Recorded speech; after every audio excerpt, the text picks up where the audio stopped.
Laut menyediakan beragam manfaat bagi kebutuhan warga pesisir Rajuni. Tidak hanya biota laut, namun juga tanaman yang tumbuh di dalamnya.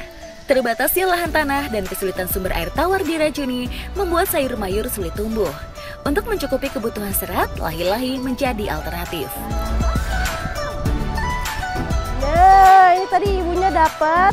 Tapi ini bukan lailai yang dicari, ini belum jadi. Jadi ini masih muda ya Bu ya, itu masih jadi daun-daun. Tapi nanti kalau misalnya sudah besar dia akan berubah menjadi seperti ini.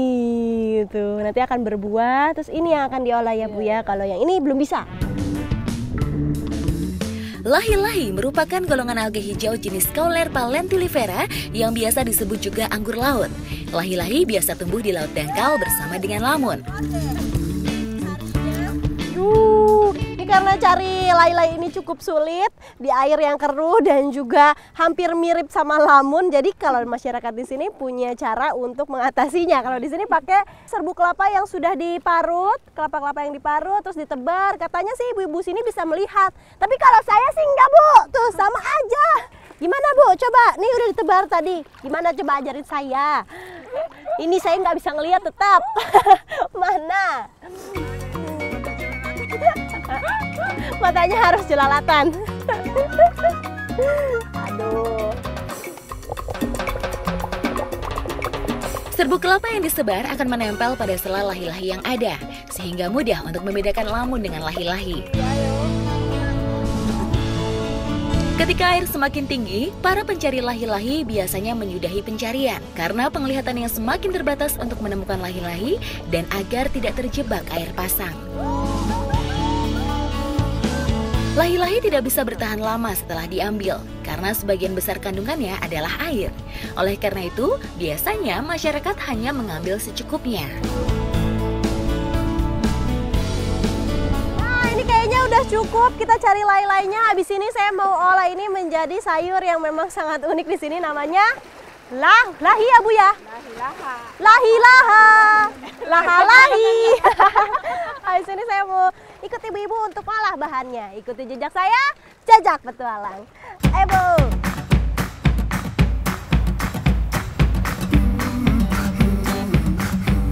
Semua bahan sudah terkumpul, ikannya juga sudah siap. Nih sekarang saya mau bikin dua olahan, ada tumpi dan juga lahi-lahi. Olahan pertama yang akan saya buat adalah tumpi-tumpi dari ikan katamba hasil jaring samba. Setelah dibersihkan, ikan katamba kemudian dibakar.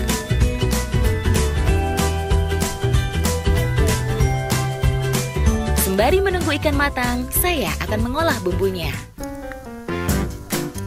Bumbu yang diperlukan adalah mangga yang sudah dikeringkan, serai, telur, bawang merah dan putih, garam, merica, dan kemiri. Semua bahan ini dicampur dan ditambahkan kelapa yang sudah diparut. Setelah katamba matang, ambil dagingnya dan tumbuk hingga halus. Kemudian campurkan dengan bumbu yang sudah diracik tadi. Tidak lupa tambahkan telur untuk menambah cita rasa gurih. Selanjutnya, tumpi-tumpi siap digoreng.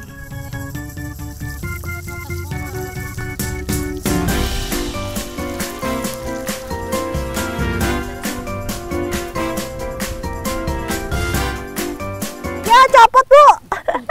Ya, tidak seperti tumpi yang menggunakan banyak bumbu dapur. Kalau laha hanya menggunakan bawang, kelapa dan juga merica ya Bu ya, untuk dijadikan bumbunya. Nah, tapi sebelumnya di sini yang berbeda adalah bawang merah dan juga kelapanya harus dibakar terlebih dahulu supaya katanya aromanya lebih keluar dan cita rasanya berbeda. Saya jadi penasaran. Tapi ini tunggu lama atau sebentar aja? Sebentar aja. Ini udah wangi nih Bu, yang bawangnya kayaknya deh. Sebelum diolah, lahi-lahi harus dicuci untuk menghilangkan rasa asin. Kemudian tambahkan semua bumbu dan diaduk rata. Kelapa bakar juga akan menetralisir bau amis pada lahi-lahi. Lahi-lahi sengaja dibiarkan mentah tanpa dimasak karena akan hancur jika terkena panas. Selain kaya vitamin A dan C, lahi-lahi juga mengandung mineral 10 kali lebih tinggi dari sayur pada umumnya. Kandungan kalsium, zat besi, dan magnesiumnya juga tinggi, sehingga baik untuk kekuatan tulang. Saat yang ditunggu-tunggu tunggu-tunggu akhirnya tiba juga, yaitu makan. Saya udah nggak sabar nyobain tumpi dan juga laha lahi-lahi. Kayak gimana Bu rasanya? Saya mau nyobain dua-duanya langsung ya. Ayo bos, santap. Yang mana dulu ya? Ini dulu deh. Rasa dari laha lahi-lahi dan juga tumpi ini dua-duanya enak banget. Saya udah nggak bisa berkata-kata lagi. Dua-duanya gurih dan enak. Dan tumpinya ini kalau dimakan ini seperti perkedel kentang tapi rasa ikan. Dan juga kelapanya sangat mendominasi ya Bu ya. Ikuti jejak saya, jejak petualang.